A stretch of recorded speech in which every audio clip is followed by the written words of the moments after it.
Katie, would you like to start the webcast, and I'll wait until you're ready. Okay, we have just gone live. Thank you, Chairman.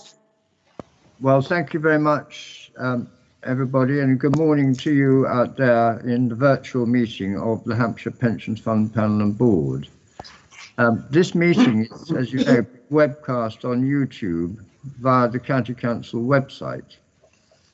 All decisions at today's meeting will be reached through a vote, and I will call for vote at the appropriate time under each item, with the vote and outcome read audibly by the attending Democratic Support Officer. I will begin by reading the names of members of the committee so that they can confirm their attendance for the public record. So members, would you please unmute and confirm your attendance when your name is called so that we can ensure that you can be heard. I am present and my name is Councillor Mark Kempsey. I'm the chairman of the panel, and the vice chairman is Councillor Tom Sacker. Tom, are you present? Present, Chairman. Good morning, Tom. Councillor Carter? Confirmed, present, Chairman. Thank you. Councillor Alan Dowden? Present, Chairman. Good morning, Alan. Councillor Andrew Gibson? Yeah, I'm here. Good morning, Andrew. Councillor Jonathan Glenn? Present, Chairman. Hi, Jonathan. Councillor Andrew Joy? Present, Chairman. Hi, Andrew. Councillor Peter Latham? Present, Chairman. Thank you.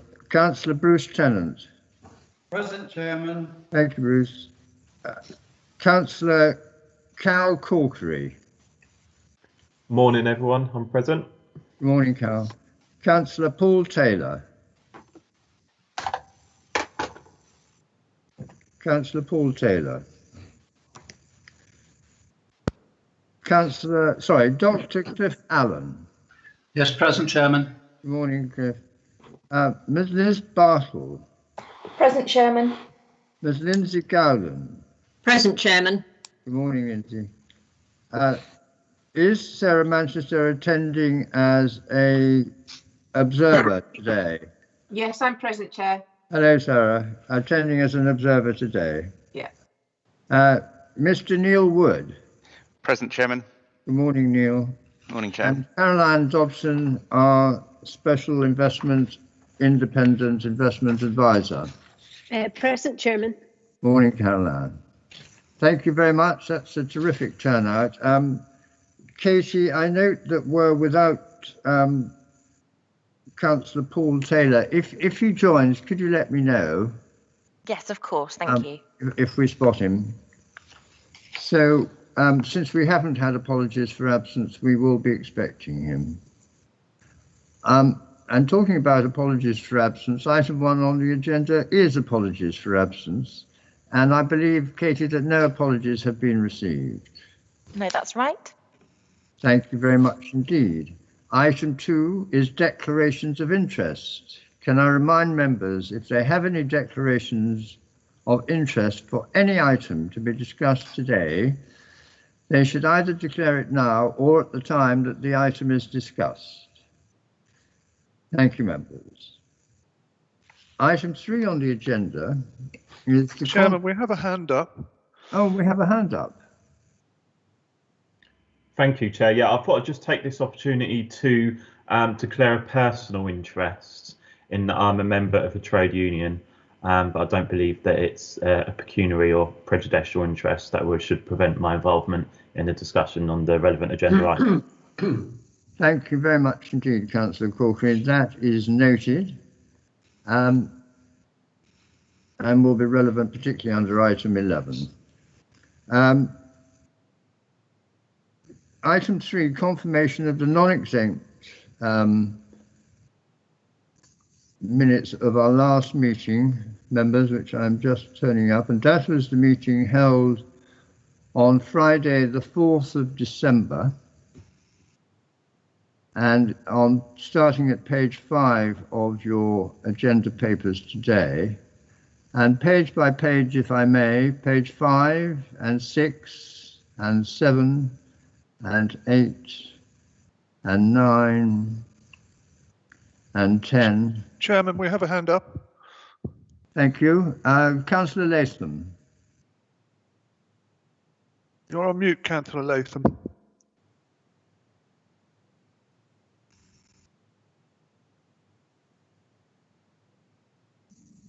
Councillor Latham, could you Can you hear me?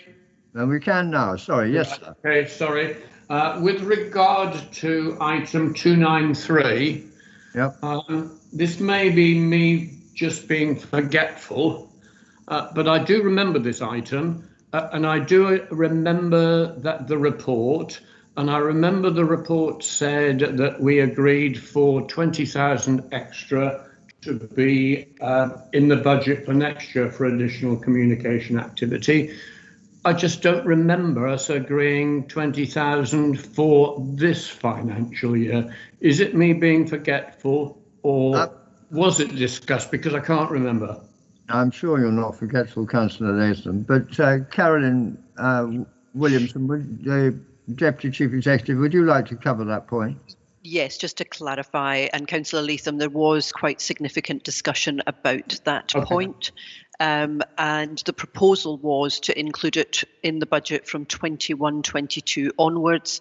The concern expressed was that that could hold us back from making any progress in the current financial year, and therefore the amendment to the recommendation was to allow for up to £20,000 in the current year to let activity commence if it could do, but in the clear expectation that we would not spend a full 20,000 in the current year. Thank you, colleagues. That's correct. Okay, thank you for that. Thanks for that. Thank you very much. That is my recollection as well. Okay. You're happy to let that stand then? That's fine. Okay, thank you very much. Page 8, page 9, and page 10, and that concludes the non-exempt minutes for that meeting. Members, may I have your approval for those minutes, please? Agreed, Chairman. Thank Agreed. you very much. That is unanimously noted. Item 4 on the agenda is deputations. And we have a deputation this morning, members, from Ms. Kerry Sinclair relating to agenda item 9 on today's agenda, the Access Business Plan. So, Kerry, would you like to unmute? Thank you for joining us today, and you will have 10 minutes to address the members of the Pension Fund Panel and Board. Over to you. Okay, thank you very much. Can you hear me okay? I can hear you. Okay, that's wonderful. Good morning. My name is Kerry Sinclair, and I'm a financial journalist. I reported on financial markets and economics in New York as a foreign correspondent for a news service that was owned by the Financial Times. I also worked in Australia, where I covered its adoption and then its abandonment of carbon pricing. So I've written about climate finance for some time. I'm here today representing the Dirty Money campaign group. It's entirely focused on the investment activities of the Hampshire Pension Fund and the wider access pool. This group is comprised of industry experts, environmental campaigners, and Hampshire Pension Fund members as well. So, US climate envoy John Kerry last week said that the attitudes of investors and political leaders toward climate action has to change. He had talked about a duty of care. He said that current investments by the public and private sectors has us now headed for 4.1 to 4.5 degrees Celsius of warming. He said this was unacceptable given the floods, the fires and the famines in the world, including the floods in England, caused by the current 1.2 degrees of warming.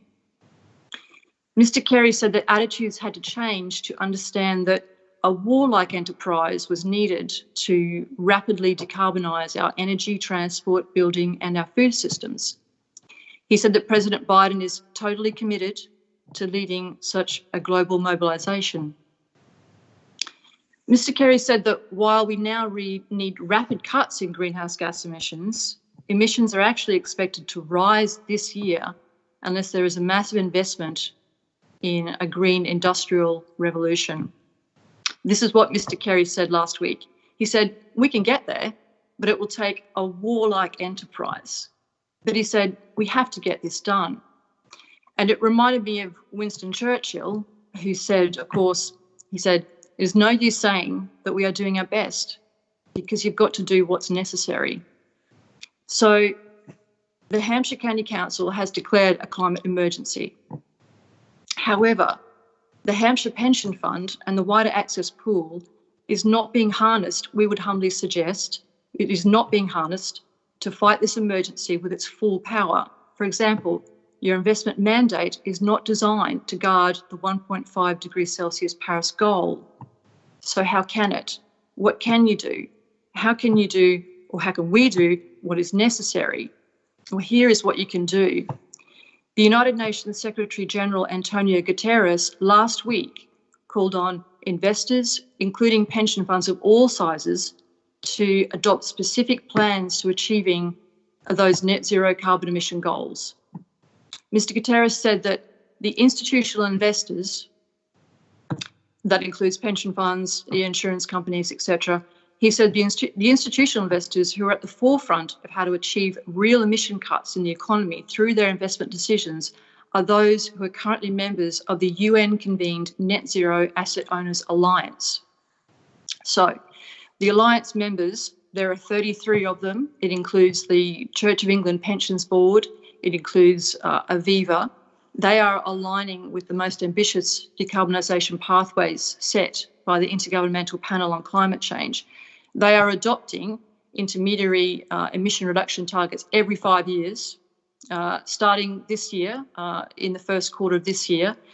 The UN Secretary General Antonio Guterres described the Asset Owners Alliance as the gold standard for how investors can power the economic transformation that is now required, with their investment decisions aimed at guarding the 1.5 degree warming ceiling. Now, given the scale of the emergency response required, and given that this alliance is purpose-made for pension funds wanting to respond to the climate emergency, we believe, we humbly suggest and believe that the Hampshire Pension Fund should join this alliance to benefit from its expertise in aligning investment to be on the right side of history. The AOA, the Asset Owners Alliance members, are all setting portfolio decarbonisation targets in the first quarter of this year. And this is the level of ambition that is required and which the Hampshire Pension Fund could be part of. Because as it stands, we have a struggle on our hands. Mark Carney, who is Boris Johnson's finance advisor for COP26, said in the recent Reith lectures, the BBC Reith lectures, he concluded those speeches by saying that it is now within our grasp to catalyse investment for the net zero world. But he said only if investors respond to it by giving their attention to it. The Hampshire Pension Fund scheme, according to the latest annual report, has equity investments with a hefty carbon footprint, generating 128 tonnes of carbon dioxide pollution per £1 million invested. Now, this is below the broader market emissions intensity level, but it is still unacceptable. And given the groundbreaking work done by the Net Zero Asset Owners Alliance, it is avoidable. Dr. Carney said a couple of weeks ago that the need for investment for the low or no carbon global economy is cascading down through the financial system. But here we are, and it is not in the Hampshire and is not in the wider access pool, and we need it to. The Church of England Pensions Board and Aviva, as I said earlier, are members of the Net Zero Asset Owners Alliance. The Church of England Pensions Board Engagement Director Adam Matthews says that achieving healthy returns from healthy climate-safe investment is absolutely possible. Those two things are not mutually exclusive. They are both possible, and it is possible that that being part of the AOA, that's why the Church of England Pensions Board is part of the Asset Owners Alliance, because they want to achieve just that.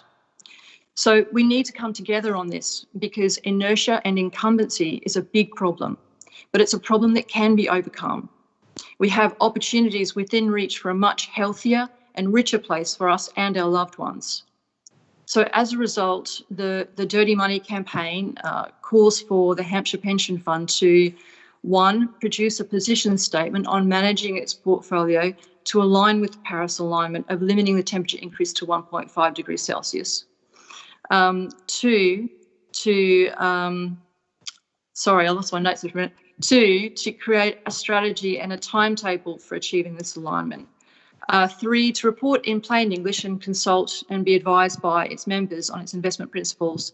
And 4, we call on the members of the Access Pool to become members of the Net Zero Asset Owners Alliance. Thank you very much for your time.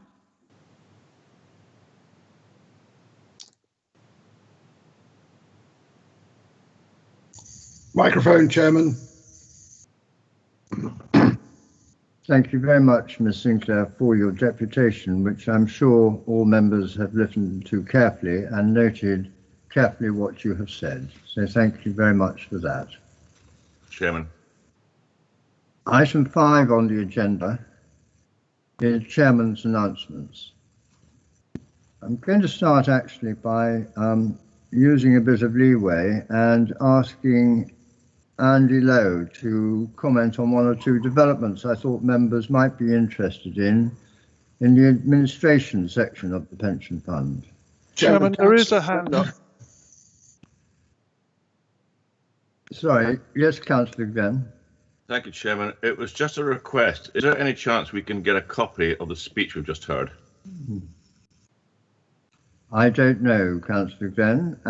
Whether Ms. Sinclair has sent a copy, I don't know, but I'm sure she'll send you a copy if you ask her to.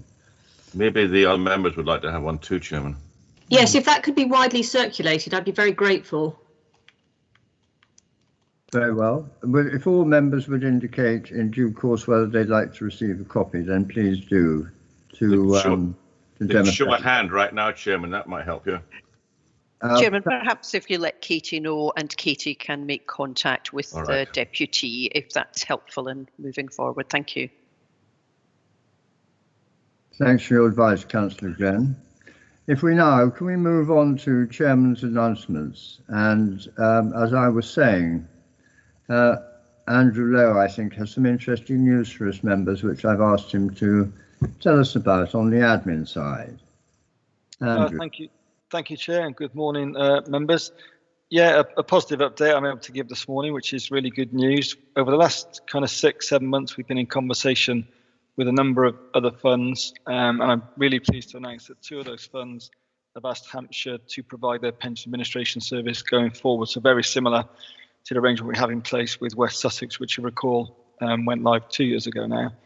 So those 2 funds are Westminster City Council, who of course are already partners with Hampshire in the IBC, so this will be an extension of their partnership with Hampshire, which is great news, and also Hillingdon Borough Council, again, which is really London Borough Council, which is really good news, of course, because they will be a new partner for Hampshire.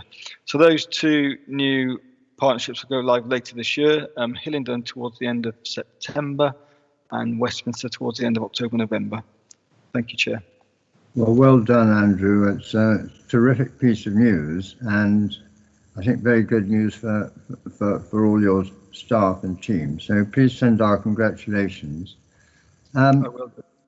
Thank you very much. Now, Andrew, we thought you might just comment on some press announcement of late, something to do with bacon and a pig's back. Could you like to comment on that? Thank you.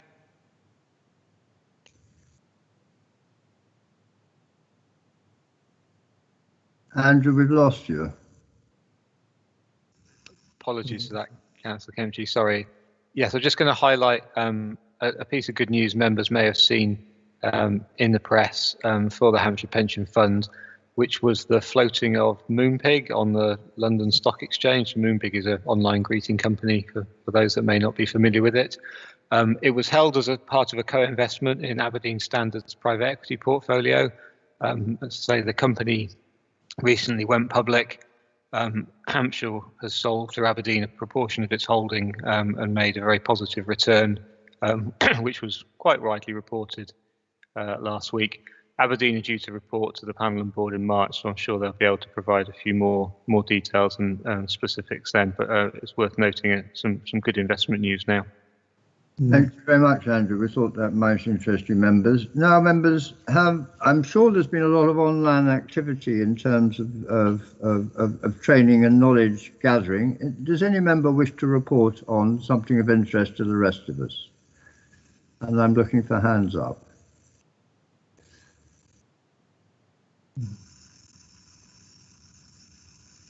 Yes, Councillor Tennant. Thank you, Chair. Yeah, I reported in the last meeting that we had that a company that I'd met back in Chester just over a year ago I'd been keeping in touch with them, and I had a meeting with them 2 weeks ago, online, of course, and we talked about ESG issues, and they said that they would send me a report that they thought that you might be interested in seeing. So if I may, I will forward it to you. Thank you very much, Councillor Tennant. I look forward to getting it. Councillor Gibson.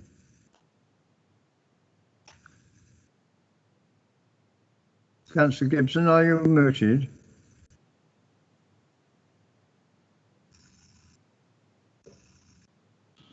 Massively sorry, it's my fingers aren't working too well. No, I attended a conference call yesterday. I will be reporting it, but I'm still weighing up. I mean, this massive rhetoric and repetition of obvious comments, like it's a difficult market, and I'm trying to assess what my notes from yesterday, and I'll be reporting them in the normal way. Thank you. Thank you, Councillor Gibson. And for interest members, I myself attended online the Scheme Advisory Board monthly roundup and update last week, which was very interesting. And we had, after we dealt with pension fund administration matters, we had a very good report on investment trends, ranging from the semiconductor industry in the United States to US Treasury inflation bonds to UK inflation-linked gilts, which is all very interesting. But I'm pleased to say I think some of the papers later in this agenda reflect very sensibly some of that, so I'm pleased. Thank you for that. Anyone else? If not, members, shall we? Councillor Glenn, Chairman. Sorry, Councillor Glenn. I'm getting a complex here, Chairman. You don't see my hand. You see everybody else's. Can I have two hands at the next meeting, please? Can I just say, as you all know, I've been to quite a number of these, but the most interesting recently was with the Bank of America. The majority of pundits there are really positive about the future now that Biden's in charge. So that's actually quite interesting. And the fact that the dollar, they expect the dollar to get weaker, will be good for business from their point of view. The one area that really I have a dilemma with is China, because everybody's still talking about investing in China because it's a huge market, and everyone's saying we've got to get into it because that's where we can make money for our members. But you are all aware, as I am, of the way that China treats some of the sectors of its population. So there's a real dilemma there about whether we should go into it or not. Now, we've just heard from, I believe, an American on the way we should look after our funds. The dirty money, which is a horrible phrase that they've used, but no reference was made to the S of ESG, which I think is going to become a larger and larger problem as we go forward. And I just want us to think about this when we meet up with our investment managers to find out how much money they're putting into China. Thank you, Chairman. Yeah, very, very, very interesting topic. Thank you for that, and quite right to remind us. Thank you, much appreciated. Members, if we may now, we'll I'm carefully checking. I can't see any other hands. We'll move on now to item 6 on the agenda, which is the access minutes for the meeting of access held on the 12th of November 2020. Interestingly, the next meeting of access is on March the 8th, for your information, members. I'm going to look at those minutes now to see if there are any questions on them or points. I, of course, attended this meeting, as did Andrew Burflower. Page 13, 14, 15, 16, and 17, and a bit of 18. Thank you, members. If there are no points on those minutes, we will move on to, sorry, I should ask you, are you happy to note those minutes, members? Very, Chairman.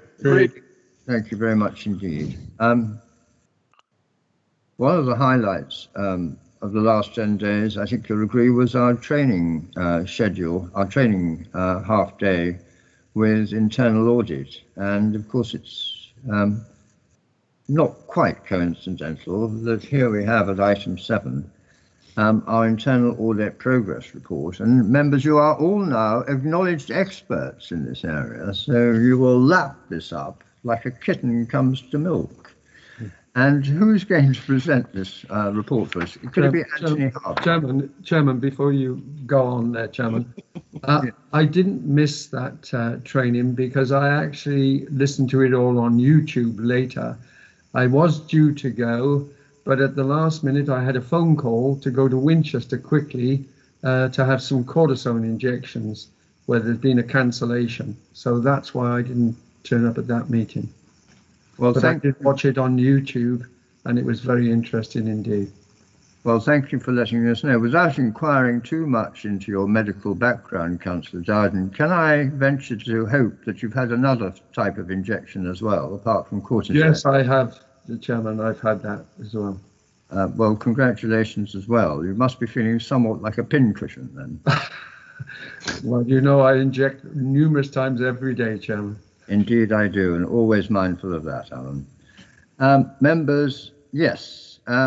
Is Anthony Harvey with us this morning? I am indeed, Chairman. Well, good morning again, Anthony. Very nice to see you. Thank you again for your excellent presentation, which I think it's fair to say has been much appreciated. And now over to you to present item 7, Internal Audit Progress Report. Thank you, Chairman.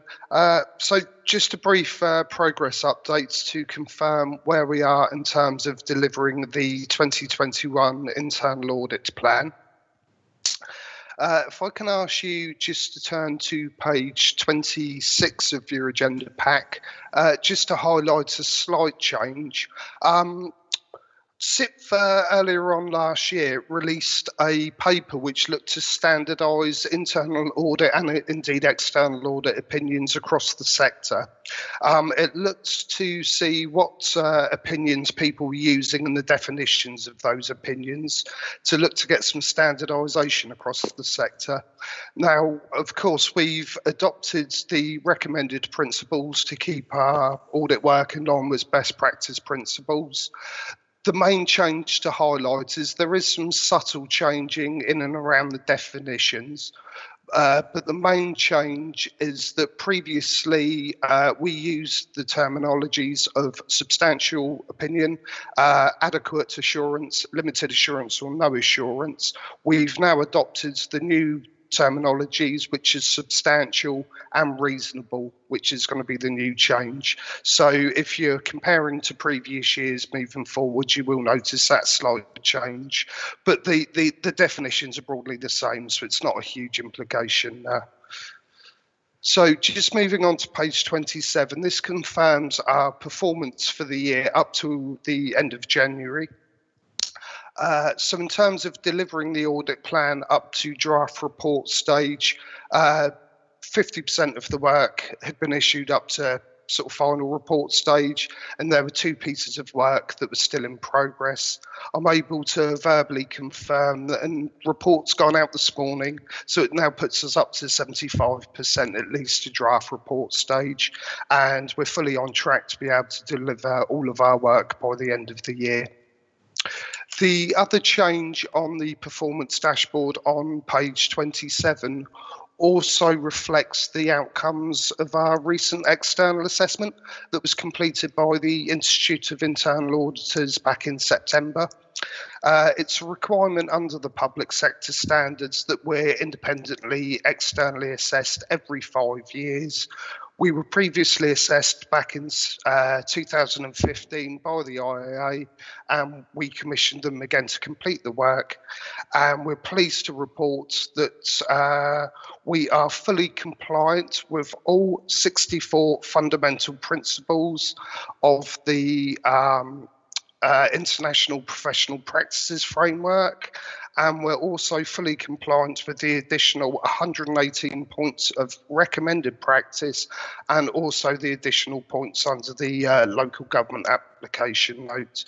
And there are absolutely no areas that applied to ourselves that we weren't fully compliant. So that was reported in full to the audit committee previously, but we're pleased to obviously reflect that in our report because we felt it was a fantastic outcome. Yeah, well done. Thank you. Just moving on to page 28. Section 4 reflects that as a result of all of our previous audit work, any observations that arose from our work that was resulted in any formal actions to be taken by the team have all been completed in full, so there are no outstanding issues to report. There have also been no limited or no assurance reports issued as part of our work so far this year, and no items of significance to bring to your attention at this stage. And in terms of delivering the work programme, as I say, as at the end of January, 2 pieces of work had been finalised, both concluded with substantial assurance opinions. The pensions payroll and benefit calculations review, as I say, that report went out this morning, and the outcomes of that work will be brought to you in due course, and we're well on track to complete the UPM application review as well. So I'll pause there, Chairman, in case there's any queries or comments or questions. Well, thank you, Anthony. Members, any comments or queries of Anthony? No, Councillor Joy. Chairman, it's not actually a question of Anthony, but it's a thought which occurred to me. I just wondered whether, because we in the public parts of our meeting, whether in fact we could explore scope for screen sharing of some of these documents, which would not otherwise be visible to those wanting to see them. Yes, I don't see why not. Karen. Yeah. Chairman, all of the papers are fully accessible either on ModGov or on our website. Therefore, they should all be accessible to everybody. I think the point about screen sharing, and I'll look to Paul Hodgson to comment, if you screen share, you lose the advantage of being able to see the key contributors on the screen when utilising the YouTube facility. Thank you. Thank you very much, Karen. Paul, do you want to comment on that? I don't think there's much to add, Chairman. I think that is obviously the downside with one person sharing their screen. It makes it very difficult then to see the other participants in the meeting, which is obviously important from a transparency and openness point of view. Councillor Joy, I mean, you've heard that pros and cons. I mean, the papers are available, but I agree, you probably need multiple screens to access them at the same time, as it were. Well, you're absolutely right, Chairman, and of course some of us actually have that facility. I think there's a balance to be struck, but maybe that can be taken offline. I think yes. I think if I'd like to think if there were some really critical papers which might not otherwise be available that we wanted to share, we would do so. Thank you, Anthony. Thank you for that. That brings us up to page. Councillor Carter, Chairman. Oh, sorry, Councillor Carter. Yes, thank you, Chairman.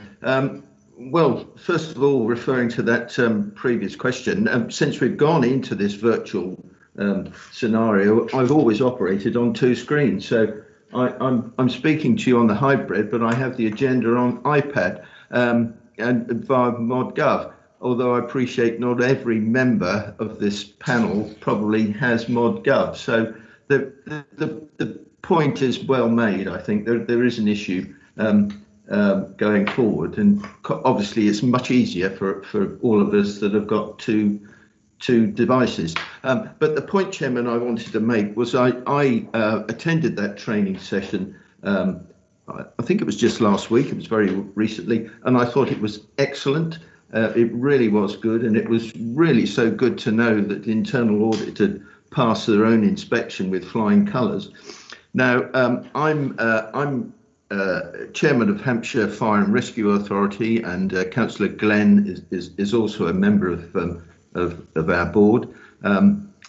We had a standards governance meeting recently, and also a full fire authority, and a specific requirement for the fire authority is that all members really are understanding of their governance responsibility.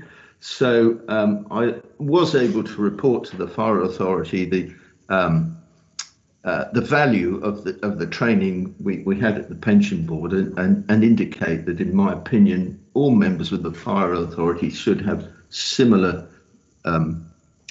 training to fully understand the specific responsibilities for understanding the role of internal audit. So I just wanted to make that point, Chairman, please, that I thought that was excellent training for all of us. Thank you. Thank you, Councillor Carter, much appreciated.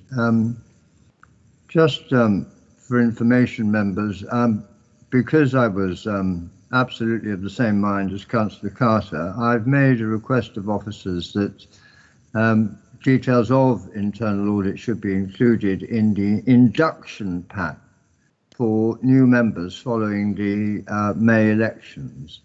And we are refreshing that induction pack, which I think will be very helpful, not only, may I say, to existing members, but also to any new members post the elections, because there will inevitably be changes in the composition of the panel and board.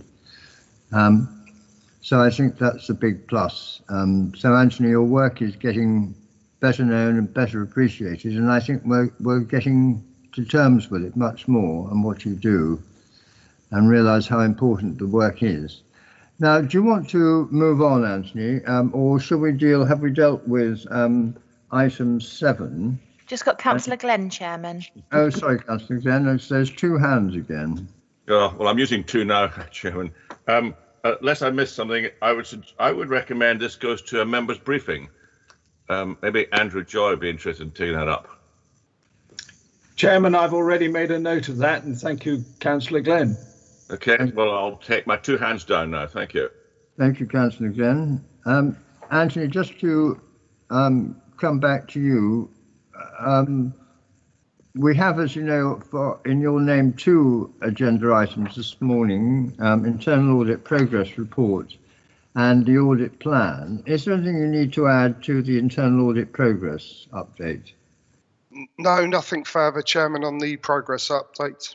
So can I just pause for a moment, and since it is 2 items on the agenda, members, can I ask you to review that recommendation on page 19, that the Pension Fund Panel and Board note the progress of internal audit work for the period 31st of January 2021, and are you happy to note that, members? Agreed, Chair. Agreed. Agreed. Much indeed. We can now move on to agenda item 8, which is Anthony again, Internal Audit Plan 2022 to 23-24. Thank you, Chairman. So what we wanted to bring to you for formal approval this morning was our work plan for next year, and also an indicative plan for the following 2 years.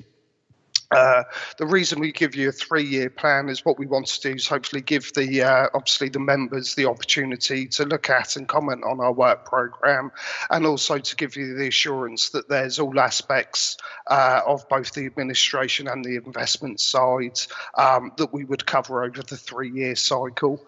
And we feel that the 3-year cycle, based upon previous audit coverage and also where you're getting other assurances from on the investment side, is still appropriate to your needs, and anything more frequent than that would be excessive. So we feel it gives you a proportional balance over the 3-year cycle on every aspect of the administration and in the investment side of things. So page 37 of your agenda pack just reflects the various sources of information that we take into account when we're pulling the internal audit plan together. So we look at your different strategies, the direction of travel, any developments that are taking place, your risk registers, the work of other audit providers as well.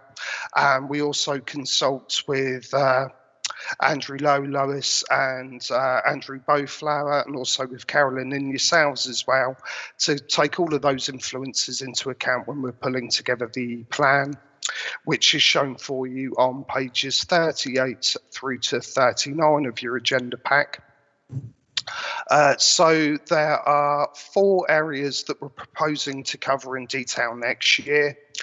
The first one is the large piece of work that we do each year that covers all of those pensions that sort of come into payment for the year, so the lump sum calculations and the ongoing pension calculations, and also all of the bits in and around the payroll running sort of side of things, which from the administration side is very sort of significant materials. So we cover those each year. We're also looking to cover the processes in and around new starters to the pension scheme next year, leavers from the pension scheme, and there's also a proposed review in and around the governance arrangements, although we have put a little footnote in there to just sort of draw to your attention that a lot of that work is going to be focused in and around the outcomes of the phase 3 schemes advisory board's good governance review, and whether or not we undertake the review next year will very much depend upon the outcomes of those reviews and when things are implemented. If not, if it's too early to look at those outcomes, what we will do is pick that up in the following year and bring a review forward, just to make sure that you're going to get all of the coverage over the audit cycle, and those reviews are going to be at the right time for the administration and investment side of things. So I'll pause there again, Chairman, and see if there's any sort of queries, comments or questions. Well, that seems pretty clear. Thank you, Anthony. Anthony, does the word McLeod come across your desk at all, or is that a red herring? No, it comes across my desk on a regular basis. As you're well aware, Chairman, we work with quite a lot of partners, and so this comes up in all of the quite a lot of the audit committees or their equivalents through the sort of final accounts work with the external auditors, and also in our discussions with regards to the pension fund.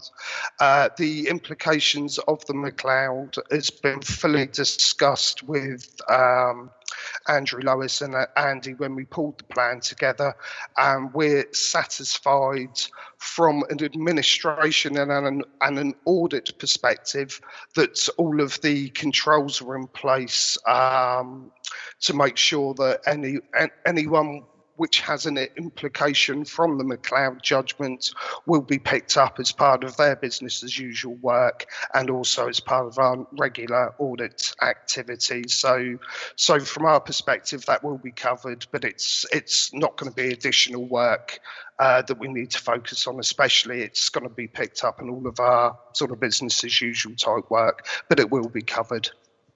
Anthony, one other point from me, if I may. I was telling colleagues earlier, I attended the Scheme Advisory Board sort of monthly roundup last week, and the question of scamming pension fund scams was very uppermost in people's mind. In fact, one delegate described it as the perfect storm.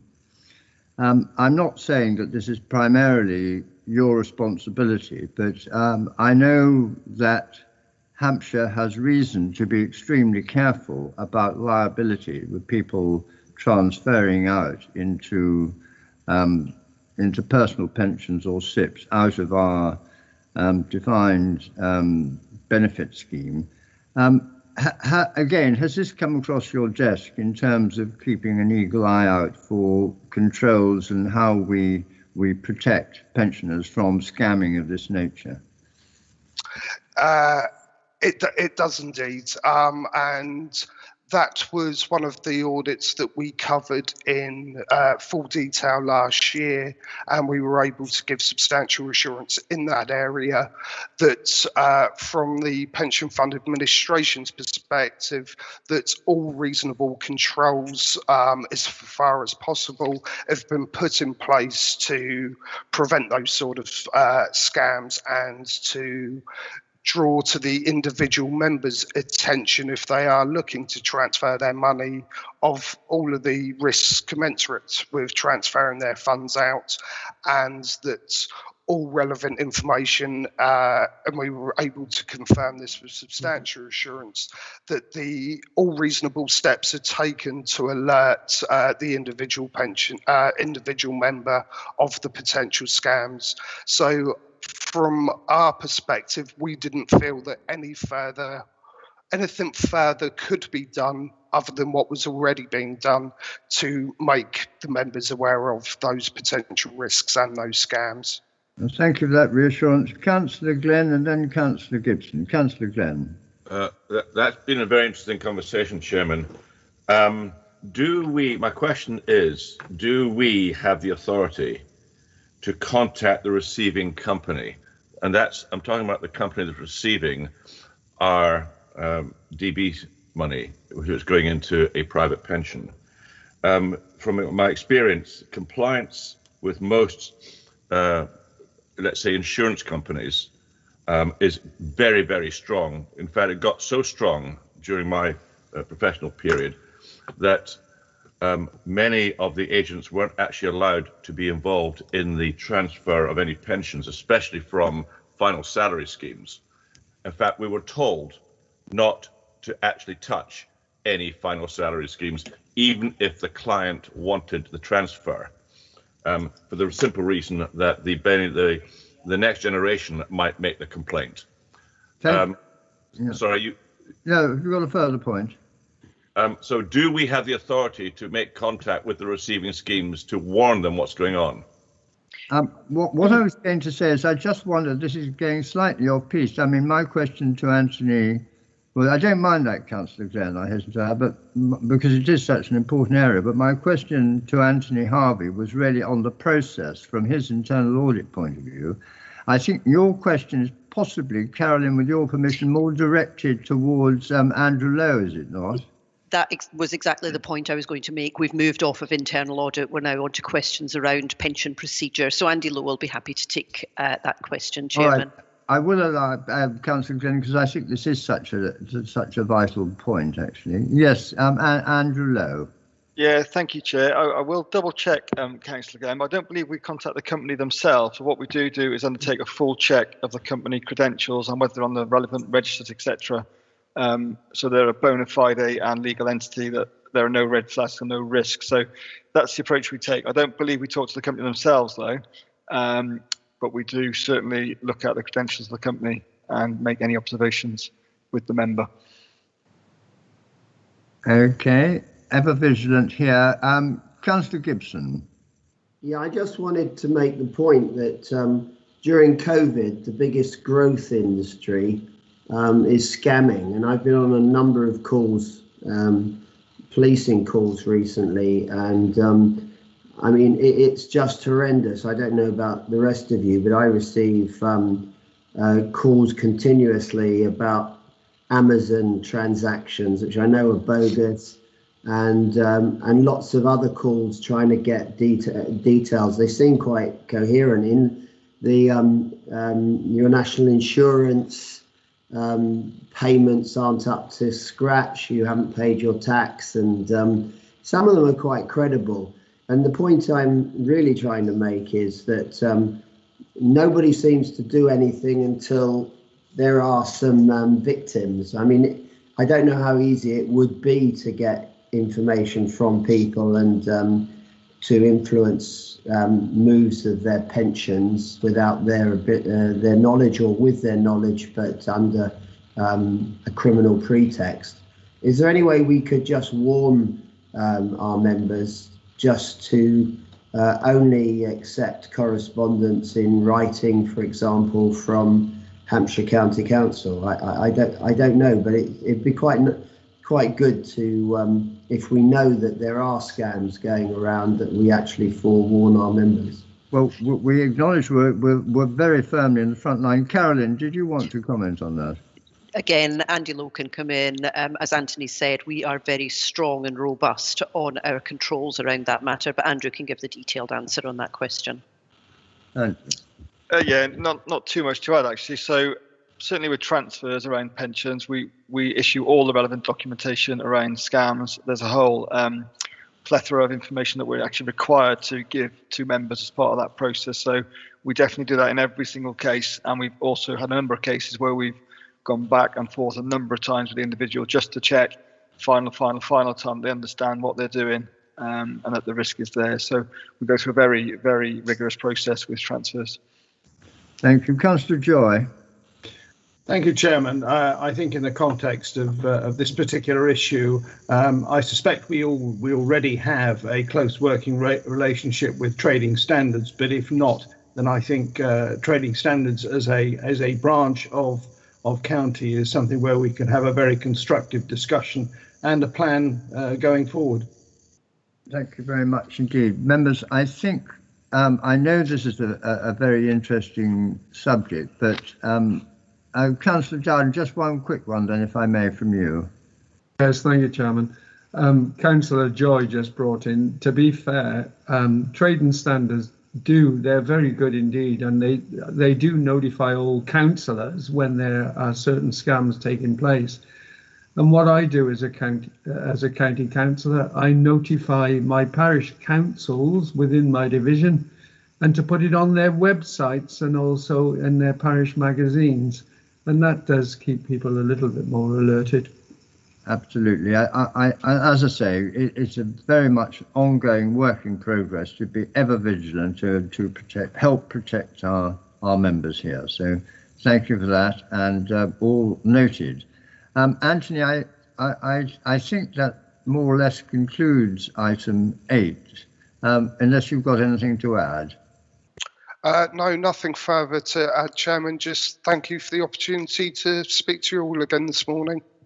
Well, thank you for that. Now, there is a recommendation on page 29 of your papers, members, that the Pension Fund Panel and Board approve the Internal Audit Plan 2021-22 to 2023-24 for pension services.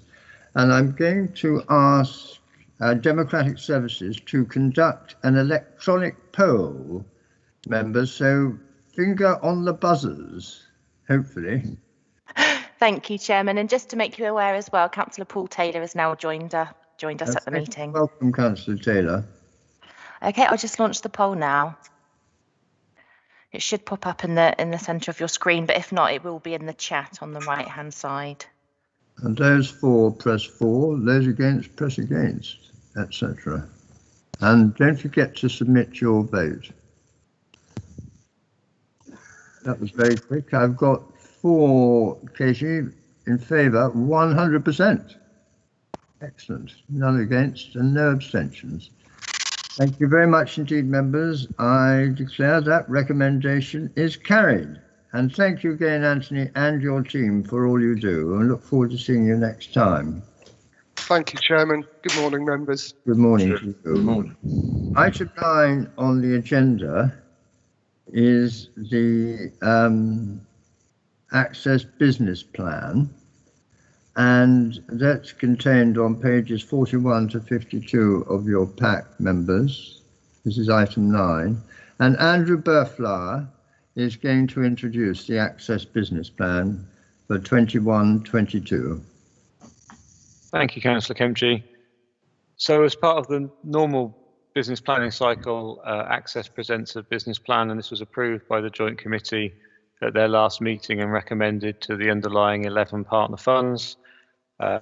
Access's main priorities for the forthcoming year will be continuing to launch sub-funds for listed investments, implementing the agreed solutions for illiquid investments, reviewing its ESG guidelines with the now appointed specialist ESG consultant that is brought on board, and a small expansion to the Access support unit so that it has the suitable staff and capacity to continue to support Access's work. So the 2021-22 budget for Access as a whole is £1.25 million. Hampshire's 1/11th share would be 113,000, which is a small increase from last year. That's all I was planning to say. Thank you, Chairman. Thank you very much. It's not part and parcel of the item, but you'll appreciate that the work of Access continues apace. I think, as you know, I'm chairman of it. I just think back, and I never thought, perhaps, when this all started 18 months ago, reality, that we would get to a state here and now where over £30 billion is now pooled in Access. And we've done that with an Access support unit of only 3 people. Well, of course, that can't go on, and hence we're expanding it by 2 people. But it does reflect the immense contributions made by the individual pension fund officers in all 11 counties who comprise the officer working group, which is the bedrock of Access. And so we're able to draw on the strengths from all 11 counties. And I should also mention the Section 151 officers, in our case, Karen Williamson, who provides a marvellous further layer of advice and governance. And I do stress that I think governance has always been absolutely in the forefront of what we do in Access. It is so important. And I am satisfied, although not complacent, that we must maintain these very high standards of governance. So having said that, I'll throw it open to members if there are any questions on this. Councillor Gibson, your hand is up. And Councillor Latham. Yeah, sorry about that. I'm just coming off the being visible again. Look, I think it's laudable what you've done with Access, and but what I'd like to do is just go back to the very beginning. When it first started, we had concerns that rather than create economies of scale, it would be a financial burden with additional costs. Has that proven to be the case? Because, you know, you've got 3 people, you said you're going to expand to 5. Who knows, next year you'll be up to 10. I mean, are the costs reasonable, or are they out of control, or are we double paying? And then the other thing was, it's the fiduciary responsibilities. Do the people that are involved, are they one step removed from fiduciary responsibilities? Mark? Carolyn, can I pass on to you? I think more appropriate, being the chairman, I feel it's better that you answer that question rather than I do. Yes, surely. And yes, going back to the beginning, it wasn't so much our concern that it was going to cost us. The concern was that we wanted to minimise the cost and maximise the savings. And we accepted that the savings that we in Hampshire would make would be less than perhaps some of the other pension funds because of the sort of focus we had on keeping expenses and fees down. So certainly, yes, savings are being made from our joint endeavours, and the manner in which we've entered the arrangement for Access is far more efficient and effective than some of the other approaches the pension boards have taken. So it is, and the increase in resource, this came, as Councillor Kempji referred, this came to the Chief Financial Officers meeting, representing all of the Access CFOs, and we are all very comfortable that this is a necessary step. If anything, we are recognising that we've gone in with too few resources to be able to deal with the responsibilities and the speed with which we are asking Access to move. As regards fiduciary duty, Access doesn't take that away from Hampshire County Council. Again, as we've always said, the Pension Fund Panel and Board has that responsibility, and you are still taking the decisions around your investment strategy and the managers that you use. Andrew, was there anything else you wanted to add on that? Nope. Okay, thank you. Thank you very much. Three further indications to speak. If I could take first Ms. Lindsay Gowland. Lindsay. Thank you, Chair. In regards to the deputation that was made under this item, has there been any engagement by Access or by Hampshire alone with the Net Zero Asset Owners Alliance? And if not, is any currently planned? Thank you. The Access, as you may know, has just had a beauty parade to appoint a high-level ESG responsible investment consultant to carry out work to advise us on how best to approach these issues. I don't want to go too far at this stage, and I certainly can't predict what they're going to say. They are very well known and very experienced in this field. They are Minerva, who I think most people in this area will know and respect. And so they've only just been appointed, and we would expect an interim report from them in the first 3 months of next year, Andrew. I think that would be correct to say. It is very much in the forefront of our mind. We are reviewing all our processes in this field. You'll also be aware, Ms. Garland, that we have appointed external financial public relations experts and governmental communications experts called Engine, and they are also engaged in this work, because although much good work is being done both by independent autonomous members of Access, but also by Access itself, and we are particularly keen to get what we're doing out there so it is well understood by all our members. Andrew, do you want to add to that? I think you've covered it all really, Chairman. Thank you. All right, Lindsay, I hope that gives you a flavour of what's going on. This area does appear on every agenda of Access. We're waiting for the May elections before appointing our spokesman on various work streams or areas of ongoing interest for Access. So we are, for instance, intending to appoint a spokesman on behalf of Access, expert, if you like, in this area. And we will be appointing governance spokesman and communication spokesman and various others, about 5 key spokesman roles drawn from the chairs of the other authorities who are going to back me up in my role and that of my vice chair, who is Susan Barker, who comes from Essex. So we're marshalling ourselves for a huge collective communication and action work in this area. So it obviously, as you know, Access has only been going for 18 months, and we've only just pulled £30 billion, and we've done it all with 3 people. I mean, I can't tell you what a busy time it's been, and it's been very effective. So thank you for your question. Thank you. Councillor Corkery. Councillor Corkery. Yeah, thank you, Chair. Just getting myself off mute.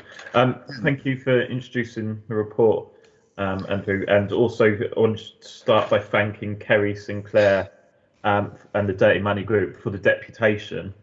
I do get a bit worried sometimes when we're attending all these council meetings that we're kind of talking to ourselves quite a lot and no one out in the real world is listening or kind of cares what's going on. So I'm always heartened when we get deputations and engagement from members of the public, and I think it's always to be welcomed and encouraged. It's definitely appreciated.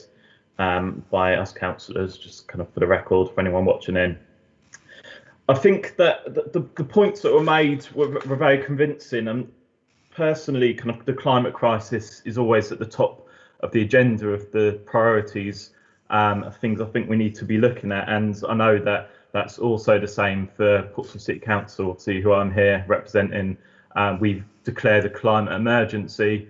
I think Hampshire County Council may well have as well as the other employers. And I think that word emergency is what we need to be reminded of, because that really speaks to the extent of the crisis and the urgency of the action that's needed.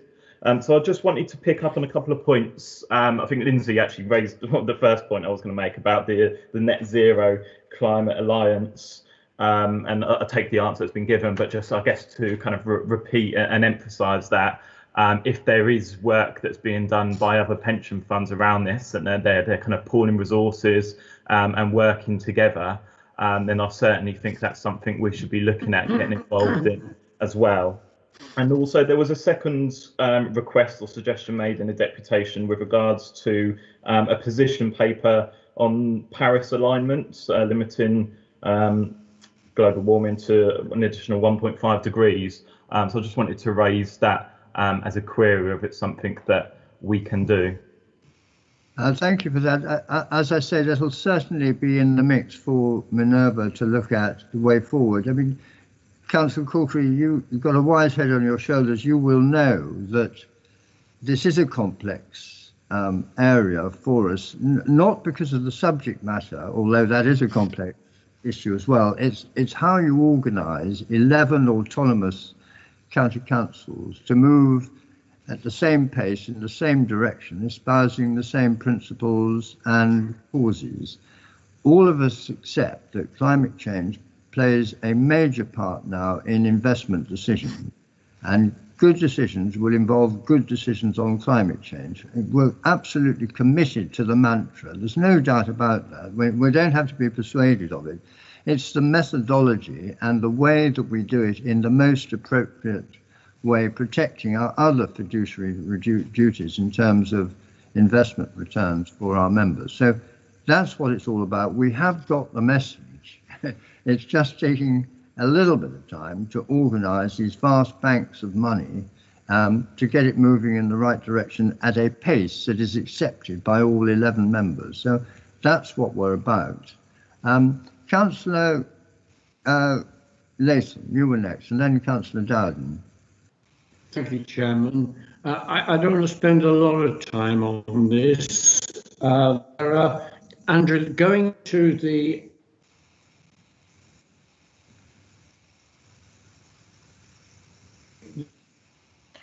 Councillor Latham. Yeah. Sorry, I think your connection, it might be worth turning off your camera just whilst you speak, just to make sure that we can hear you properly. Okay, can you?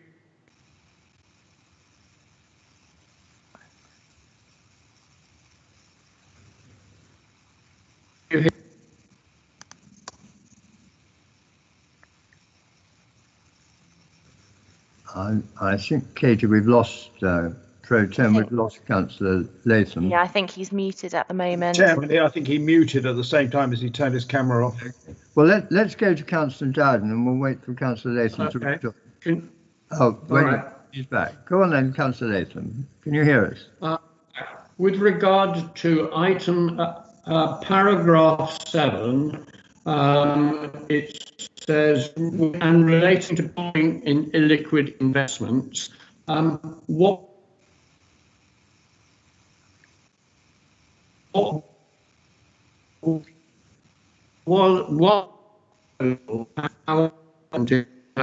that's my question. That'll be a long answer. Unfortunately, it's not getting through, Chairman. Unfortunately, we didn't hear the question, Councillor Latham. You broke up again. Okay. Can you hear me now? Yes. Right. It's when you turn away, we can't hear you, really. Yes, Councillor Latham, I think you need to speak quite closely to the microphone. When you're turning away and going to your other screen, we're losing you. That's much better. Right response. Can you hear me now? Yes. Regarding pooling illiquid investments, what was proposed? What was agreed in 21-22? Is there a quick, simple answer to that question? Andrew, can you divine what the question was? Because then divine inspiration will give you the answer. So I think Councillor Latham asked about models for pooling illiquid investments. I'm afraid they are a little complicated because they differ slightly between asset classes, so between private equity and infrastructure and private debt as they pertain to Hampshire. Essentially, the important point for Hampshire is that they include models that we would recognise where we have an investment manager allocating specifically to funds in those particular specialist areas. I think that's probably the quickest, easiest answer for now, but I think it's something we can provide more details on in future if that helps. Thank you. Yeah. Thank you very much. Councillor Latham, sorry about communications, but I think we hopefully answered your question. Councillor Dowden. Yes, thank you, Chairman. Chairman, obviously it's a big responsibility with this access pool, with these 11 authorities, if you like, and it's a large amount of money, and it's a big responsibility for you and others, particularly you as chairman at the moment of this organisation. But I am encouraged that you have appointed, as you said earlier, the appointment of the consultant from Minerva to steer you or to assist you within your investment decisions within the access pool. So as an individual, I'm encouraged, and thank the access pool for that appointment. I believe it will be beneficial. Well, I much appreciate it, and I do urge everyone to Google Minerva and look up their record. I think I'd like to think you'll be impressed and think like us that we've chosen the right people for this important job. Absolutely. I think I can't see any more hands up, so I think in the interests of time we'll move on. And can I just draw your attention to the recommendation on page 41 of your pack that the panel and board approves the access business plan for 21-22 and the share of costs that the Hampshire Pension Fund will pay. And I'm going to ask Democratic Services to conduct an electronic poll. Thank you.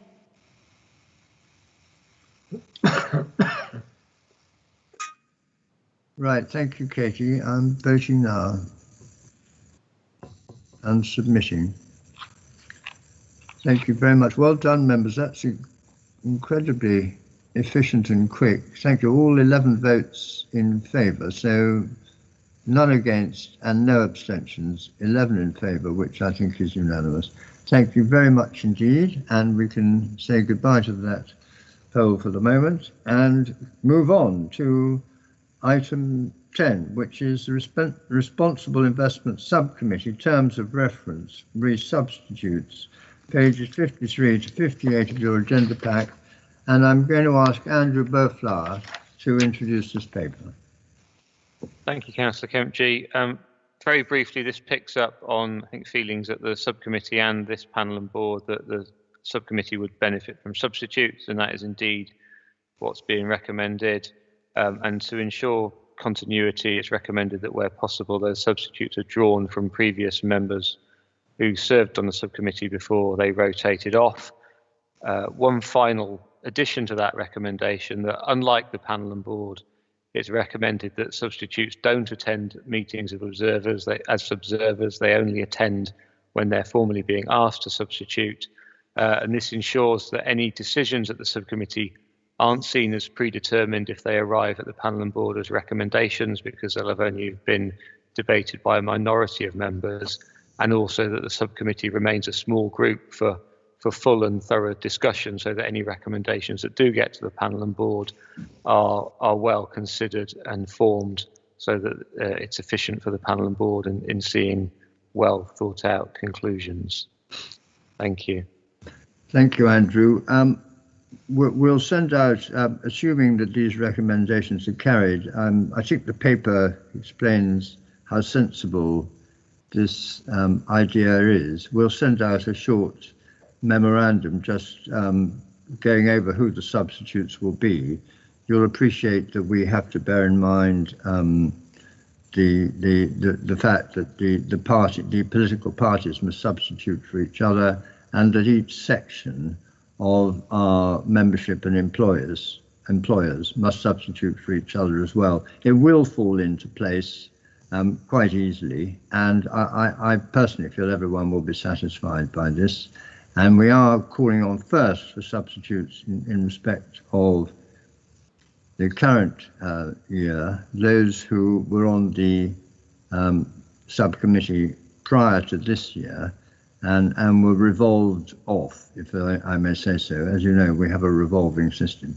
So we'll send round a short memorandum saying who the substitutes will be along the lines suggested.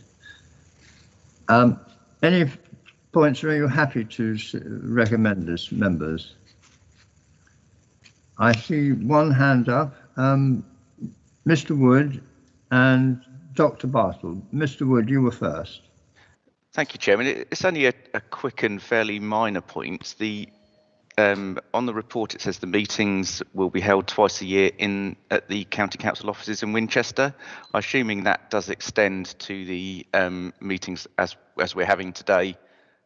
Just wonder whether we needed some wording in on that, or whether it's just taken as read that Absolutely. Virtual meetings are acceptable as well. It's always interesting to me, this point, but technically we are meeting in Winchester and having a virtual meeting. That's always a good one, that. But Carolyn, do you want to comment on that, Carolyn? Yes, I think your point is correct, that even although we're not physically meeting in Winchester, we are still meeting as part of Hampshire County Council. But of course, virtual meetings will continue as and until restrictions lift, and or you determine that you would prefer to go back to face, because of course those discussions will take place in due course around virtual, if that is the preference. Thank you. Thank you, Neil. Hope that's okay. Dr. Bartle, I think you were next. Yeah, it's just a quick question, and I should know the answer already. Are there any other subcommittees that this question needs to be considered at, or is this the only one? No, this is the only subcommittee. Okay, thank you. That was it. Sorry, Chairman. Yeah. That's fine. That's fine. Unless there's some I don't know about. Put it that way. Thank you. It could be off the record. God, that ghastly chairman. Yeah, let's have a subcommittee deal with that. Who was next? Are there any other point? Yes, Councillor Glenn. Chairman, I just want to say how delighted I am with this paper, how delighted I am with the recommendation, and it's real progress as far as I'm concerned. Well, thank you, Councillor Jen. As a progenitor of the paper, I'm pleased that you take that view. And thank you for your comments and help. Members, I can't see any more hands up, so I'm going to move to the recommendation. And because this is a formal point, I'll read it out to you, that the amended terms of reference for the Responsible Investment Subcommittee shown in Annex 1 are agreed, and that the panel and board appoint substitute members to the Responsible Investment Subcommittee from this point forward, beginning with the remainder of the 2021 municipal year. And I'm going to ask Democratic Services to conduct the electronic poll. Thank you, Chairman.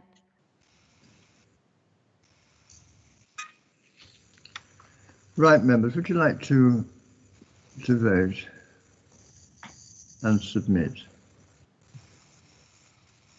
Thank you very much. That's unanimously agreed. Thank you, members, for your time and efforts there, and we move on. Item 11, trade union representation, pages 59 to 66. And we're going to ask Andrew Beauflower to introduce this paper. Andrew. Thank you, Councillor Kempji. So this paper is a result of a written deputation that was made by the trade union Unison, and their request was that an additional seat is added to the panel and board for a trade union representative.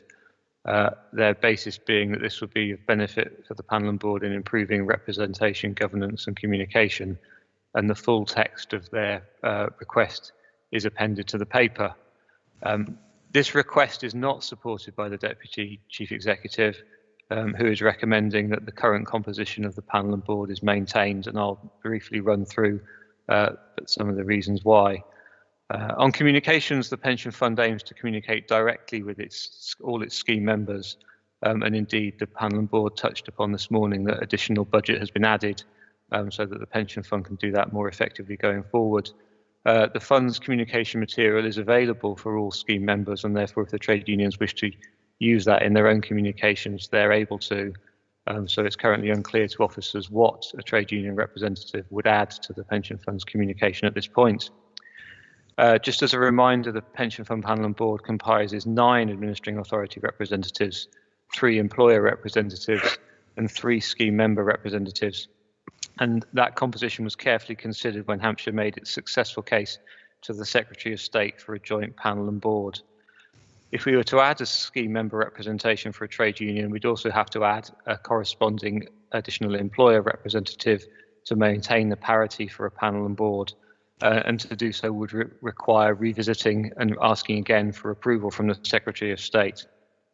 It's not considered sensible that we do this, as reopening this with the Secretary of State does risk that the government could withdraw its approval, and therefore Hampshire would be left with the much less efficient and effective model of having to revert to a separate pension board alongside its pension committee. One of the key reasons that we feel that is less effective is that scheme member representatives at the moment are fully involved and have full voting rights on all matters involving the governance and investment of the pension fund, and this puts Hampshire well ahead of the recommendations of the Scheme Advisory Board's Good Governance Review. There are seats, as hopefully members know, for all areas of the scheme membership, active members, deferred and pensioner members. This ensures full representation across the body of scheme members. Representatives are appointed according to the fund's representation policy, and importantly, representative posts are open to all members, all scheme members, including trade union members, and members may recall that a previous active scheme member representative on the panel and board was indeed a trade union member. Therefore, the current model ensures that all scheme members have an equal opportunity to be appointed to the panel and board. I'm happy to stop there. Thank you, Chairman. Well, thank you very much, Andrew. Before opening this item to members, I just emphasise just one point you made, and that is that the Hampshire Pension Fund Panel and Board, by its very name, shows that it is very, very different to virtually every other LGPS fund in this country. And we have had many compliments from non-county council members as to how effective it is that the panel and board is primarily involved in governance issues in the way it is. And the price of that was balancing the membership and the way we have done. But that's enough from me. Members, who would like to speak? Councillor Corkery. Thank you, Chair. I think Councillor Dowden did get there ahead of me, so I don't mind if he wants to jump in. All right, Councillor Dowden. Yes, thank you, Chairman. I've listened to what you said, Chairman, but we would have all had an email, and I'd like some answers, if I may, from Neil Duncan Jordan, and he was talking about creating an additional employer representative to the others, etc. But he mentioned a few regulations, and I need answers from officers in regards of these. He quotes, I don't know them, but he's quoted, Regulation 107, little 1 or something, which gives complete discretion to the administering authority on the membership, the manner of appointment and the terms of appointment of pension boards provided an equal number of an employer and member reps are appointed. Now, you mentioned, Chairman, that obviously it's the Secretary of State that actually defined how this works, and it could be called in, etc. But I'd like an answer from an officer in regards of those regulations that he speaks about, and the other regulation was 107 little 4. He would have seen these, I'm sure. Can we have some answers first before anybody can make a decision? Councillor Dowden, you'll note that Regulation 107.1 refers to pension boards. Yes, I agree. Not pension panel and board. Yeah, I accept. Oh, I see, because of the change that we've gone to the panel. But I see that. Yeah, of course, you've asked for an officer comment, so you shall have it. Carolyn, would you like to cover that one? I'll ask Paul Hodgson to come in on those legal points. They are covered in the report, but Paul can helpfully pull out the salient points for you, Councillor Dowden. Thank you. Yeah, I think the key is that those provisions relate to pension boards where they are effectively separate to the committee that deals with the scheme management, and obviously we've got slightly different arrangements. And for a combined pension fund panel and board, there's an added requirement that the Secretary of State gives approval to that, and there's a specific provision also in the same legislation that enables the Secretary of State to withdraw that approval as well. So we are slightly more fettered in the sense that we are a joint panel and board than simply having total freedom over what we do. Okay, I understand that now. Thank you. Is that okay? Councillor Corkery. Thank you, Chair. I'm sure it will shock you all to learn that I don't agree with the report and the recommendations that are proposed. And I've got a few reasons for that, which I'd like to run through, and then an alternative proposal that I'd like to table, if possible. I think the first point that we need to consider is the principle of collective bargaining. Now, this is a principle that is long established and accepted within public services. All the employers that we represent have kind of collective bargaining policies where they work with trade unions to negotiate on issues such as pay and terms and conditions and other factors that affect people's working lives. So I think the point I would like to make there is that if this principle of collective bargaining is accepted by the employers that we represent in other aspects of governance, then I'm not sure why that doesn't cross over to the management of the pension board, and in fact I think it definitely should. But I think the second point is in regards to the communications benefits. Now, we've had quite a number of discussions in this meeting previously with regards to the fact that although efforts are clearly being made to communicate with scheme members, actually those efforts don't tend to be very successful. And there's clearly lots of good reasons for that. It's a very difficult and challenging task.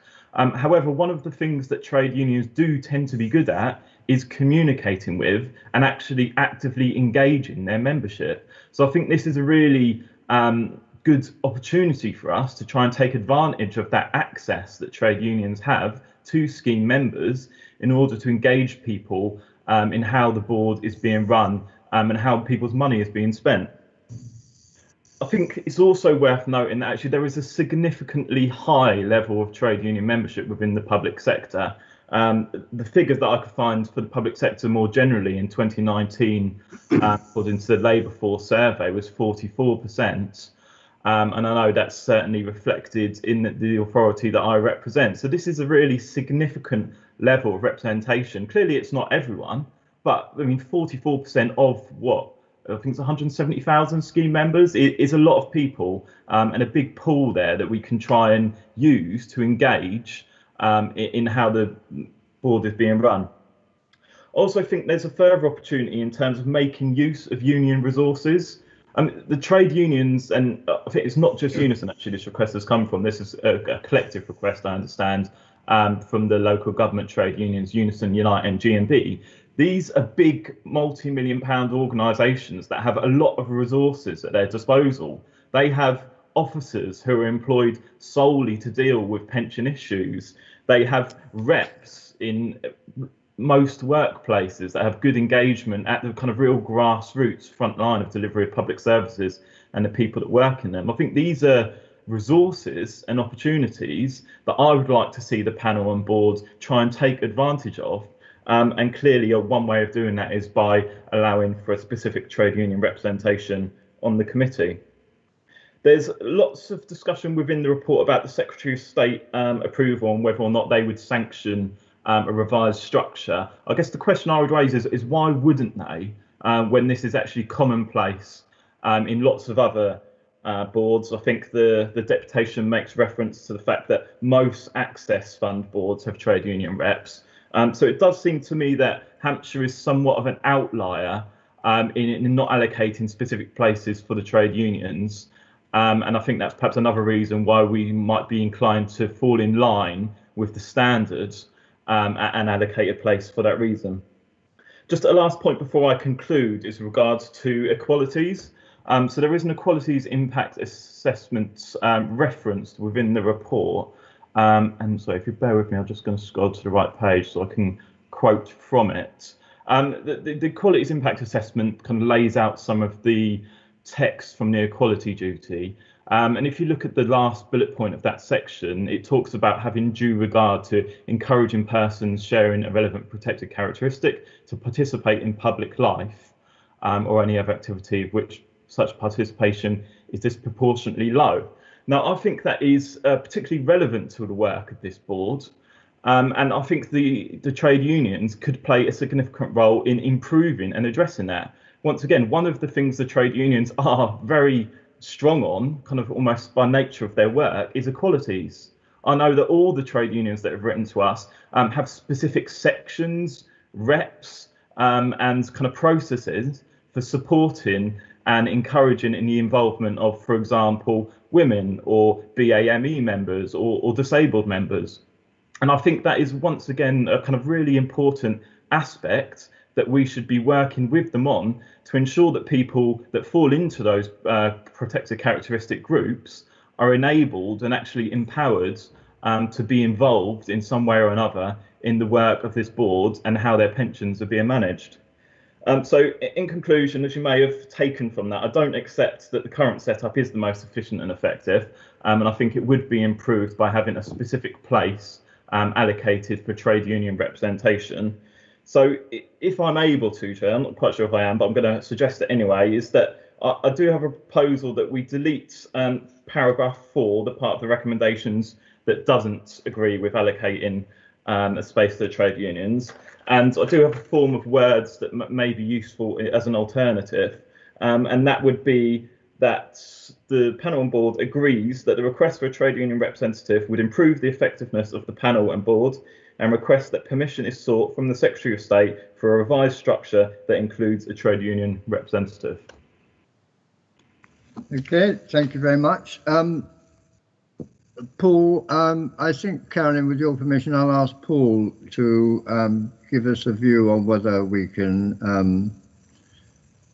look at an amendment to this or vote on an amendment to this recommendation. Would that be the right way to proceed? Yes, Paul can give that guidance. Thank you. Yes, I think, and also Katie will have a view on this, but I think the normal rules would apply. So a proposed amendment would need to be proposed, seconded, and then voted upon as replacing the particular recommendation it relates to, and then members would need to vote on the revised recommendation if that earlier vote is in favour of replacing the existing recommendation. Okay, well, Paul, in which case, have you been able to get the wording of the I amendment? only scribbled some of it, I'm afraid. So I think it would need to be sort of captured and clear then to all members. And Katie, I don't know if you managed to scribble that down. No, it's the same as you, Paul. Chairman, would you be happy just to have a couple of minutes just to adjourn whilst we sort out the formal wording, just to make sure everybody's clear what they're voting on? Sorry, Katie and Chairman, before doing that, does the Chairman need to listen to any other questions and comments and then perhaps recess at that time once everybody's spoken? Sorry. Yes, Chair, I wish to speak on this matter. Sorry, Paul, I just wanted clarity. Absolutely, as long as that's permitted, because people won't be able to speak to the amendment or as well as the recommendation because they won't know precise wording of the amendment. But I think, you know, we can be relatively informal in that respect. Dr. Allen, yes. Oh, thank you, Chair. I've just got a number of points to make. First of all, I have no objection to any trade union member being on the panel and board. But there are a number of questions. First question, is representation from members of trade unions or indeed any other groups currently barred from appointment to the panel and board? Well, they are not. We know that current Unison members, the champion of the pension panel and board, was on the panel and board before it was a panel and board as a pension panel member, and he served for 10 years. In the past, we know that other active members of trade unions have been on the pension panel. Second question, would creating a specialist group representative, for example, environmental, faith or trade union panel members, solve any significant problem? No, they would not.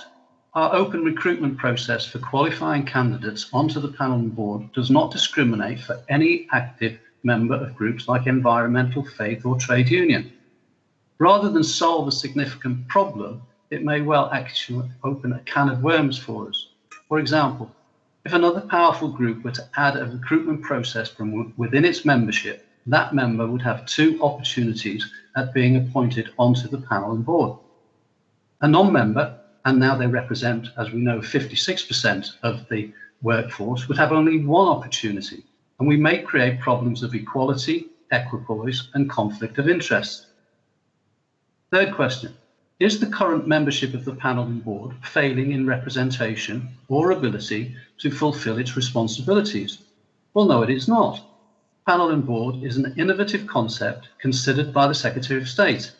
The balance of elected members, employer and scheme member representatives would have been considered in the light of their ability to act as quasi-trustees and representatives of all members of the scheme. The Secretary of State requested proof of concept in the form of an evaluation. That evaluation has shown that the current panel and board are both effective and efficient. If officers were to go back to the Secretary of State, the significant challenge would be, if it isn't broken, why is it that you want to fix it? We need to ask ourselves what possible problem is being solved by another panel and board member. My view is that there are none. Therefore, I support the officer's recommendation. Thank you very much, Dr. Allen. I think I'd just like to correct one point that Councillor Corkery, I know will understand and allow me to just correct it. And that is, he was careful to say that union representation in Portsmouth Unitary Council was 44%. I deliberately have not sought figures for what union membership would be over the 170,000 odd members. I did inquire some time ago, as a rule of thumb, what we thought was union membership through Hampshire County Council, and the percentage was much closer to 30%. I've been very careful not to sort of go down this avenue because I don't think it's hugely relevant to the arguments, but I wouldn't want you to go away thinking that 44% of the 170,000 members were necessarily members of a trade union. I suspect that the percentage is rather less than that. I feel I had to mention that. Councillor Corker, I hope I've accurately expressed your number there. I think, Chair, sorry if I was unclear, the figure I quoted was from is a national figure from the Labour Force survey. So it was an estimate based on national public sector trade union membership. But yeah, I mean, I'll take the point. I apologise to you then. I thought you were referring to Portsmouth Unity then. Okay, well, we've settled that one way or another. Councillor Joy. Thank you very much, Chairman. Yes, I've got a very brief point to make, and I'm very grateful that Dr. Allen has covered much of what I was hoping to address, but in rather less detail, very thoroughly. So I'm very grateful to him. But reference has been made to the equality impact assessment. From a county council point of view, I keep a watching eye and responsibility for equality and diversity. And at the very foot of that equality and impact assessment, it does say all pension scheme members, other than the employees of Hampshire County Council, have an equal opportunity to apply to be one of the 3 scheme member representatives. So it's entirely possible that we could have 3 representatives who happened to be, by coincidence or design, union members. So as far as I'm concerned, from an equality and diversity point of view, this assessment validates the officer's recommendations. Thank you, Councillor Joy. Councillor Gibson. Yeah, I was just going to, I'm not going to add much, just to say that I completely endorse what Dr. Allen said, especially as Dr. Allen is one of our very, very vocal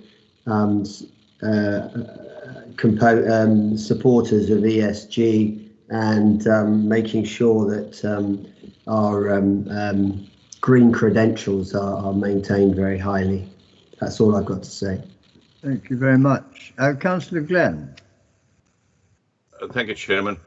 This is a complete side issue. If I look at the recommendations on page 59, number 2 is not actually a recommendation. It's just it's a statement. It is recommended that the panel and board. So we need, whatever happens from here on, we need to tidy up that recommendation paragraph. Chairman, that's just standard template of Hampshire County Council. The recommendations are recommendations 3 and 4. Thank you. It's just paragraph numbering. All right. Okay. Okay. Thank you for that. I see no further hands up. So if that is the case, I'm going to propose that we have a 5-minute or thereabouts adjournment, so that the wording of the amendment can be agreed between Councillor Corkery, who's going to propose it. Chairman? Yes. Katie. Sorry, apologies. Councillor Corkery has provided the wording in the chat, and my colleague has put this onto a Word document. So if we have a, we can screen share just for transparency to make sure everybody can see that proposal. Yep, that would be helpful. Okay. So should we do that now then we don't have to adjourn, I don't think. Chairman, has this amendment been seconded? It has not, but since we haven't seen it yet, I don't think a seconder would probably want to see it first, and then I'll call for a seconder and formally call for a seconder and the proposer, obviously. So shall we look at the recommendation? Sorry, not the recommendation, the amendment. Yes, thank you, Chairman. My colleague will share.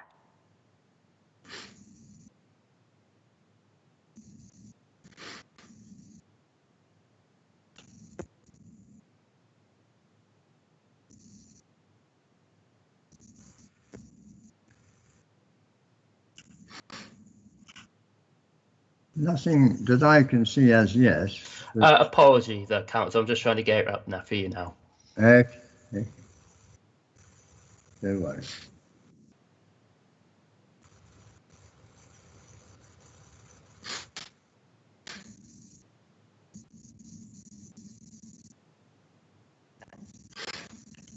I can't see anything yet. Patience is a virtue. I can see you, Peter. Oh, that's all right.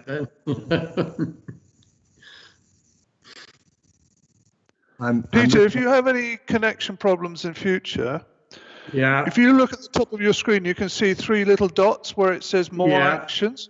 If you click on that, at the bottom you'll see turn off incoming video. It means you can't see us, but it will improve your team's performance.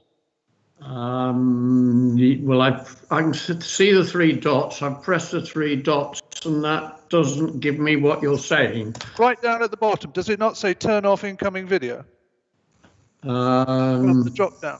Maybe you're pressing on the wrong three dots. Might be pressing on the wrong three dots. Okay. Right. Yeah, members, let's look at this amendment, please. It's come up now. Yeah, it's come up. All right. So for the purposes of public listening or watching in case you can't see it, I'm just going to read it.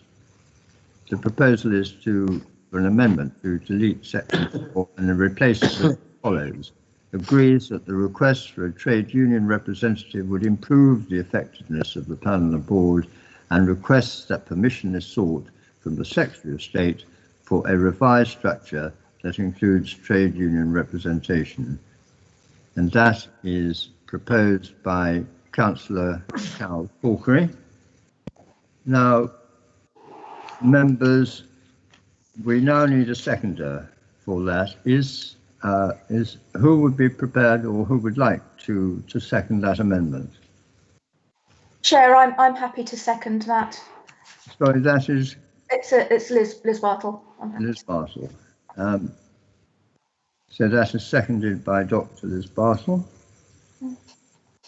and therefore is accepted. I think. Are we happy, Paul and Democratic Services, that is appropriately accepted as a proposed amendment? Thank you, Chairman. Yes, we will now go to the vote on the alternative recommendations proposed by Councillor Corkery. And seconded by Dr. Liz Bartle. And please, may we now proceed to the poll? Electronic poll. So all those in favour of the amendment? Hasn't come up. It has on mine. It should be in the chat, Councillor Latham, if it's not in the middle of your screen. It's not in chat. But I'm not support. Hang on. No, it's not in chat.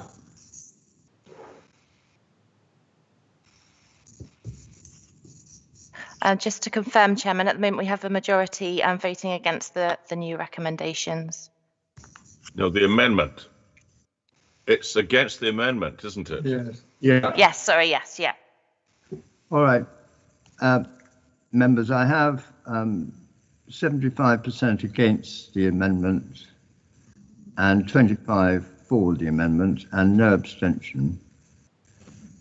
Therefore, declare the amendment is lost. And can we now move to the recommendations, and which we'll vote on? Katie, are you happy that we vote on both recommendations? Or yes, one? I will. Sorry. Yes, if members are happy, then we can combine the recommendations and do one poll. Okay, and I'm just going to read out the recommendation for the benefit of the public. That the panel and board note the request that has been received for an additional specific trade union representative on the panel and board, and that any changes to the composition of the panel and board would require the approval of the Secretary of State. And the panel and board agrees that the current composition of the panel and board, as approved by the Secretary of State, is most efficient and effective for the governance of the pension fund, and continues to offer equality of opportunity to be a representative on the committee to all members, including trade union members. And we're now going to conduct an electronic poll, and once it's up, we will vote.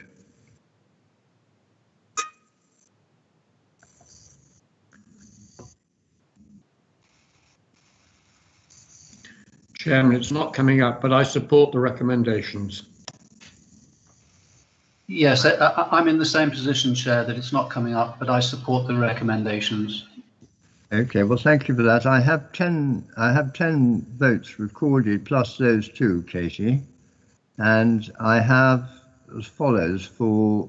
Oh no, I now have 12 votes, and 4 for the recommendations is 83%, against the recommendation 8%, and abstentions 8%. And therefore, I declare the recommendations carried. Thank you, members, and a very interesting debate. I'm now going to move item 12, which is the exclusion of the press and the public, and I'm going to explain why. Members are asked to resolve that the public be excluded from the meeting during the following items of business, and it is likely, in view of the nature of the business to be transacted or the nature of the proceedings, that if members of the public were present during this item, there would be disclosure to them of exempt information within para 3 of part 1 of schedule 12A to the Local Government Act 1972, and further that in all circumstances of the cases, the public interest in maintaining the exemption outweighs the public interest in disclosing the information for the reasons set out in the exempt minutes. Members, I'm now going to ask your permission to exclude the press and the public. Would that be accepted? Agreed. Agreed. Thank you very much indeed, members. And therefore, I'm going to ask Katie to switch off the webcast. But before doing so, Katie, can I just thank all members of the public who have attended this morning? It's been very welcome to have your company. So thank you. And Katie, when you're ready, we'll